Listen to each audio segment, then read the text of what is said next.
Hello everyone and welcome to Lush and Salty Aquariums. My name is Stefan. Thank you for supporting the channel. This is my 20-gallon Cinescaper, the Aquascape kit that comes now in the United States of America. Love this aquarium and the kit and the Aquascape brand. I wanted to talk to you about the evolution of this particular aquarium. It's the only fish tank in my fish room where I did a substantial reworking of the Aquascape a couple months ago, if a couple months ago, maybe only a month and change. In any event, I couldn't see any of my fish, so I pulled a lot of the spider wood out, all of the spider wood out, and I just created sort of a mountainscape using the dragonstone that was in there and forced a piece up, sort of like a something you would see in the Grand Canyon or places like that, right? A sandstone mountain, if you will. And I surrounded it with epiphytes, anubias, and some bucephalandra there. I've got the carpet in front with dwarf sage and hairgrass and some moss, just basically creating a golf course, which already needs trimming, by the way. You can see the glorious, if striking, longfin albino Coreodoras. They're all going to town on an algae wafer that I threw in there. I love Hikari algae wafers, and why I say Hikari instead of some of the other brands is it promptly sinks, whereas some of the other brands it has to be waterlogged and it floats along the surface. And I'm just a fan of Hikari in general, but particularly their algae wafers. I find them to be the best for my purposes. I want that food to go down into the substrate or the carpet as soon as possible, and not just kind of float around and maybe get trapped in the back there by the inflow and outflow, or stuck in a plant or something. In any event, I had some concerns, and I put it out there that this new scape was, I don't know, a bit naive, a bit rushed. Wasn't sure.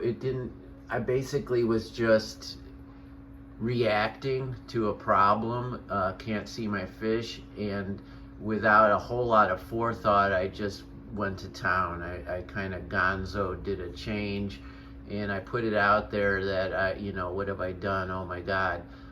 And I violated the various rules, if you will, of aquascaping. I mean, I suppose it's an island scape, which is a legit form in the hobby, but there's no rule of threes. There's nowhere really, other than that center piece of dragonstone to guide your eye. And you know what? I don't think it matters.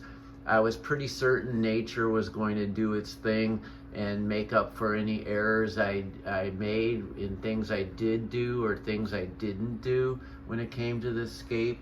I knew that the stems in the back, which I pulled out and replanted just the tips of them, pogo stem and octopus to the left, Lemonphilia sessiflora to the right.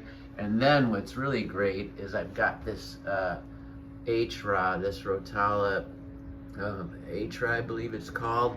And before, it would just get overpowered, and in a sense it still is. That's why I'm not trimming these two long pieces. I mean, that brilliant red is just unbelievable. I love it. And there you can see some more in the back. And I might expand this plant, why wouldn't I? It's so beautiful. But for now, the sort of the rugged nature of those two tendrils just draped over the dragonstone, I just think it's pretty cool. It's natural, but unnatural, just a wonderful surreal effect, not unlike these Coreodoras, which are, if I had to do it all over again, I might get something like Sterbai, something a little bit more natural. I mean, they're preternatural. They're like, and look at this great long fin Plecostomus. He's getting kind of big, huh? Haven't seen him in a while, but there he is. He sensed that algae wafer in the water and he went to town. The mystery snails will make their way over to it as well, and there's a big fat autocinclus. So good old algae wafer brings everything to the front of the aquarium. If you are in need of seeing all your fish being kind of kooky in center frame, there's one way to do it. So the green neons, I can now see them. There they are. And I also have gold tetras in there, very underrated, beautiful fish. Look at, they're like metallic jewels. Did you know that the gold color is actually something that the fish emits to protect itself against a protozoa or what's the right word for it? An enemy of itself, of its skin, a parasite, and they emit these little crystals that show gold or brass, and so it's literally a defense mechanism. But when they're tank raised, which is the case with more and more of these fish, you get more brass and less gold because they don't have to defend themselves against that contagion in most aquarium situations, not all aquarium situations. And so that's just a fun fact about gold tetras. So the plants, I just did a trimming. I like the way they're sort of tiered, getting bigger in the back, and the new growth right there at the bottom. I call this the Dr. Seuss plant because it looks like one of his drawings, like pom-poms or something. I've got crypts to the left and to the right of the scape. There's a great red. I think that's a Wendetti, sort of the red variety. What a glorious looking plant. And there's some smaller ones, maybe from the mother plant itself. And then I put some more red over here in the corner. So you can get red from other places besides the usual suspects. And cryptocorin is not a usual suspect for getting red into your aquarium. But I use it to good effect. So an issue with this aquarium, this is brighter than what gold tetras and in particular green neon tetras would prefer. They're more of a black water fish, so it would be more to their liking if this were that kind of aquarium, but it isn't, you know, and it's a brightly lit diorama or naturescape, you know, where I want powerful imagery, vividness, and not the dark and brooding biotype kind of environment. Now, so had I really thought it all through, maybe green neons wouldn't have been the fish for this tank. I'm setting up a blackwater tank. Maybe they'd be the fish for that tank, but I'm sure as hell not going to try to catch all these out. They're in for good. I see them now. They seem happy. I haven't had a loss from that school in a year. You know, the only loss I've had in this tank is the honey gourami. Oh my gosh, that lovely little fish. I knew it wasn't right.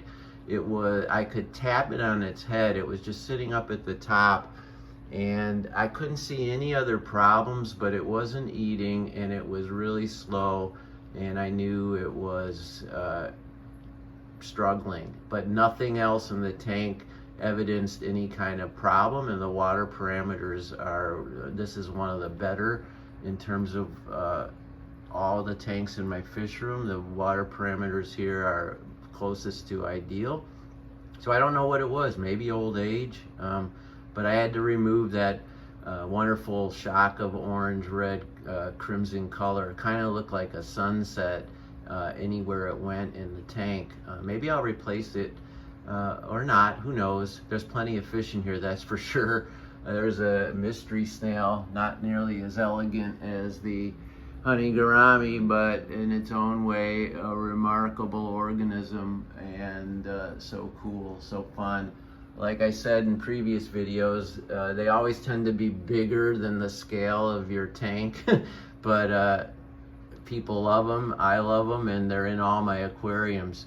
All right, folks, what do you think? I mean, is this scape growing on you like it is on me, or is this just a fail where Mother Nature is covering up my flaws and kind of label it is what it is?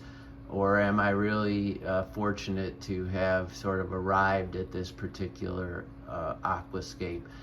Honestly, love to hear your thoughts. I'm not against making more intense changes if need be. And I'm sorry, I keep saying I hate when I do that. So, if nothing else, it's a clue that I have reached the end of my logical video timing frequency. As always, folks, keep your hands in the tank, and ciao for now.